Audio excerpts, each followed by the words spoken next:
Olá pessoal, tudo bem? Nesse vídeo eu vou fazer um pequeno resumo do que foi a Era Vargas e algumas características desse momento da história do Brasil. A Era Vargas começa em 1930 e ela vai até 1945. E ela é dividida em três períodos que a gente vai ver. Esse foi um dos períodos mais transformadores da história do Brasil. O que foi a Era Vargas? A Era Vargas começa com a Revolução de 1930.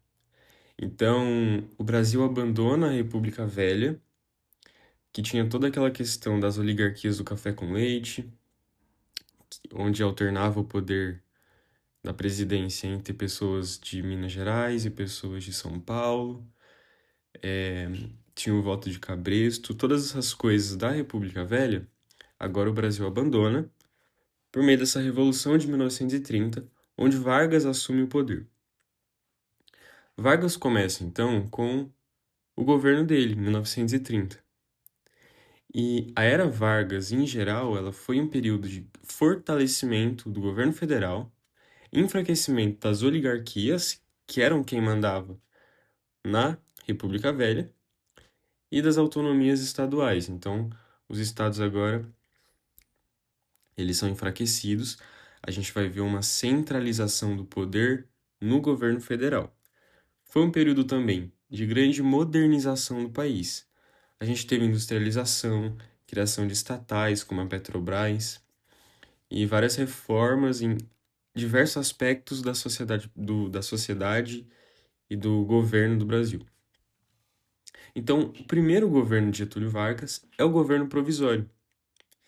Ele assume o poder em 1930 e ainda não tinha uma constituição em vigor. O objetivo do governo provisório era basicamente reorganizar o país, tirar o poder das oligarquias regionais e preparar o país para um novo governo. Por isso que ele é chamado de governo provisório. Era um governo temporário de preparação para o que viria a ser o Brasil depois. Então, as principais características: a gente não tinha uma Constituição em vigor, tiveram reformas administrativas para modernizar o Estado, enfraquecimento das oligarquias regionais e a preparação para uma nova Constituição democrática. E aí a gente começa o governo constitucional, porque em 1934 foi promulgada a nova Constituição. Então agora não é mais governo provisório, agora a gente já tem um governo constitucional com bases legais para funcionar. Algumas coisas que mudam. Agora a gente tem eleições no país. Então o processo eleitoral volta com candidatos, com votação, mas ainda é um processo limitado. A gente vai ver a ampliação desse processo eleitoral depois. Mas aqui no governo constitucional, ele ainda era algo muito limitado. Então, agora o país tem eleições, tem algumas garantias políticas, parece que o país está normal, parece que o país está vivendo um período democrático. Só que na prática, apesar dessa aparência democrática, o Vargas ele ainda influenciava muitas das decisões do Estado.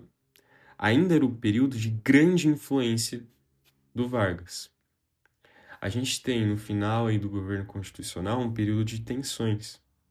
Então a gente tinha disputas entre forças políticas e militares. E essas questões levaram o país, que vivia nessa aparência democrática, levaram o país a passar pelo golpe de 1937. Então o governo constitucional acaba em 1937 com o golpe. E aí a gente tem o início do Estado Novo. O Estado Novo vai de 1937 a 1945 e é a fase mais autoritária do governo. Em 1937, tem o golpe, Vargas fecha o Congresso, suspende as eleições e coloca uma nova Constituição autoritária. Então a gente começa um período de ditadura no Brasil. A gente tem algumas características desse Estado Novo. A primeira delas é a censura à imprensa. Como toda boa ditadura, tem censura à imprensa. Então a gente tem um controle dos meios de comunicação, teve a criação da DIP, Departamento de Imprensa e Propaganda, que atuava como um órgão censurador, certo? Ele censurava a imprensa, censurava as propagandas, controlava aí as coisas que circulavam na imprensa do país. A gente tem fechamento do Congresso, né? A Constituição é feita uma nova Constituição autoritária, o poder legislativo é suspenso, então não tinha mais Congresso e não tinha mais eleições. O Vargas era o ditador. Foi um período de perseguição política, certo? Então havia toda uma questão relacionada a comunistas, a uma suposta ameaça comunista no Brasil, que foi parte do que levou aí a justificativa do golpe de 37. Então, eles perseguiam muito os opositores comunistas e integralistas.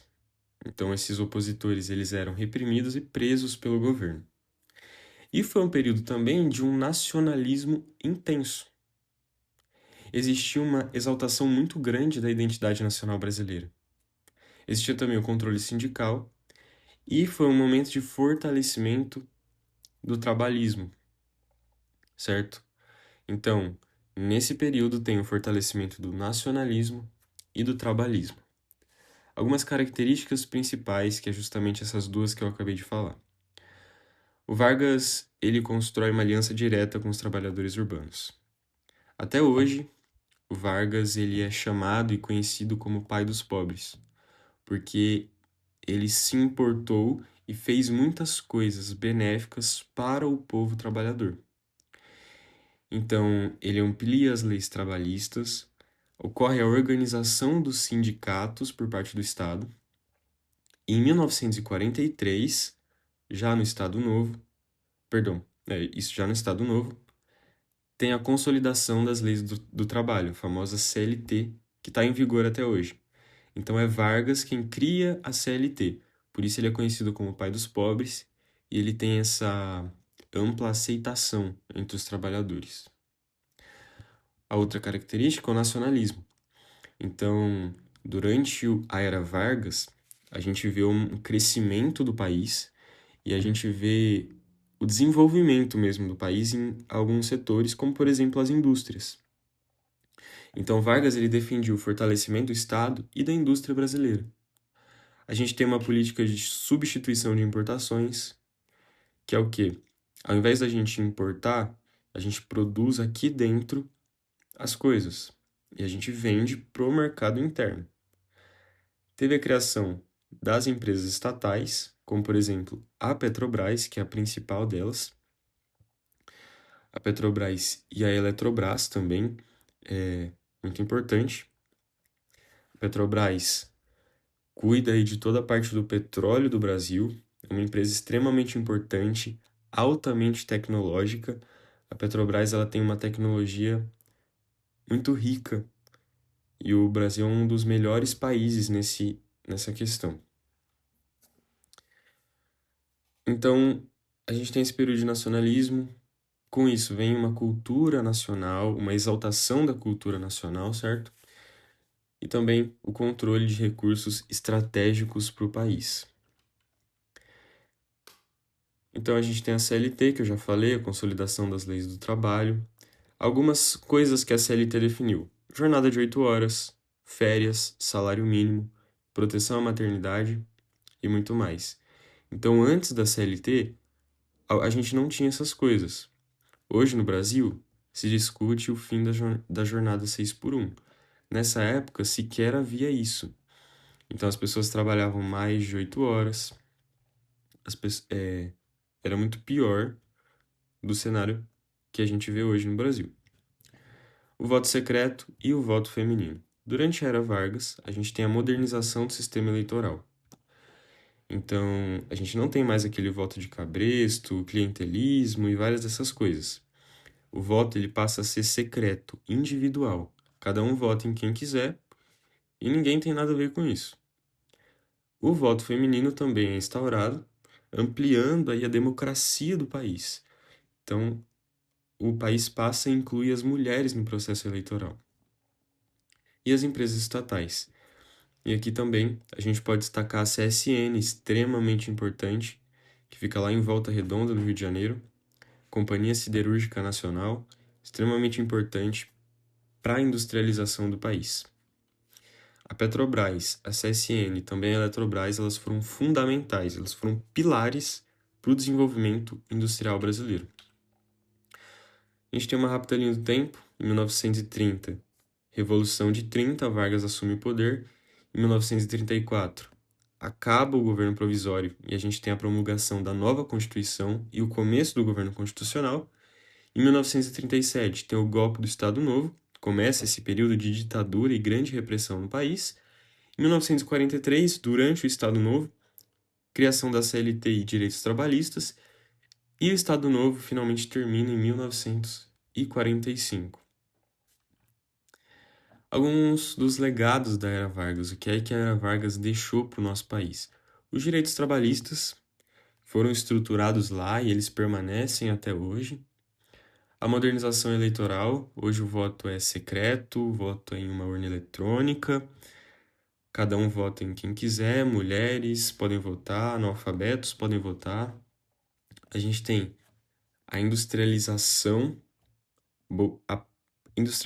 atual do Brasil é decorrente dessa época.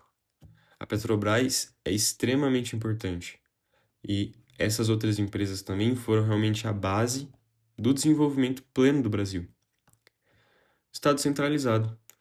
Até hoje a gente tem um Estado forte, certo? Então, até hoje o Estado brasileiro ele é influenciado por essa ideia de um Estado centralizado.